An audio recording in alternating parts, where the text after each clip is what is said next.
Again teachers ರಿಕ್ರೂಟ್ಮೆಂಟ್ಗೆ ನಾನು concentrate ಜಾಸ್ತಿ ಮಾಡ್ತಾ ಇದ್ದೀನಿ. ಯಾಕೆಂದ್ರೆ ಈ ಜಸ್ಟಿಸ್ ನಾಗಮೋಹನ್ ದಾಸ್ ಅವರ ಒಂದು ವರದಿ ಮೇಲೆ ನಾನು ತಗೊಳ್ಬೇಕಾಗಿತ್ತು. ಅದಕ್ಕೆ ಈಗ ನೆಕ್ಸ್ಟ್ ಟಿಇಟಿ ಎಲ್ಲ ಮಾಡಿ ಅದನ್ನು ಆದಷ್ಟು ಬೇಗ ತಗೊಳ್ತಕ್ಕಂಥ 5,000 ಚಿಲ್ಲರೆ ಅನುದಾನಿತ ಶಾಲೆ, ಒಂದು 13,000 ಚಿಲ್ಲರೆ ಸರ್ಕಾರಿ ಶಾಲೆಯಲ್ಲಿ ನನಗೆ ಅದು ಅರ್ಜೆಂಟ್ ಬೇಕಾಗಿದೆ.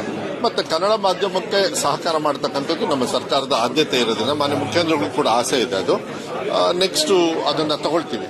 ಆದ್ರೆ ಅನುದಾನಿತ ಶಾಲೆಗೆ ಏನು 2016ವರೆಗೂ ಗ್ರಾಂಟ್ ಇನ್ ಏಡ್ ವರೆಗೂ ಇತ್ತು ಅದನ್ನ ಇವತ್ತವರೆಗೂ ನಾವು ತಗೊಂಡಿಲ್ಲ. ಟೀಚರ್ಸ್ ರಿಕ್ರೂಟ್ಮೆಂಟ್ ಅವರಿಗೆ 20ವರೆಗೂ ನಾವು ಆಗಲೇ ಮಾಡಿದ್ದೀವಿ. ನಾವು ಬಂದು 2.5 ವರ್ಷ ಆದ್ರೂ 5 ವರ್ಷದ್ದು ಓಪನ್ ಅಪ್ ಮಾಡಿದ್ದೀವಿ.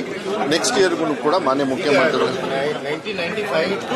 2005 ನಾನು ಕೇಳಿದ್ದೀನಿ. ಇವನ್ 5 ವರ್ಷ ಕೊಟ್ರೇನು ಒಂದೊಂದು ಹಂತಕ್ಕೆ ಸ್ವಲ್ಪ ಸಹಕಾರ ಆಗುತ್ತೆ. ಯಾಕಂದ್ರೆ ಕೆಲವರೆಲ್ಲರೂ ಕನ್ನಡ ಮಾಧ್ಯಮವನ್ನ ಗ್ರಾಂಟ್ ಇನ್ ಏಡ್ ಸಿಗ್ಬೋದು ಅಂತ ಹೇಳಿ ಕೆಲವರು ಮಾಡಿದ್ದಾರೆ.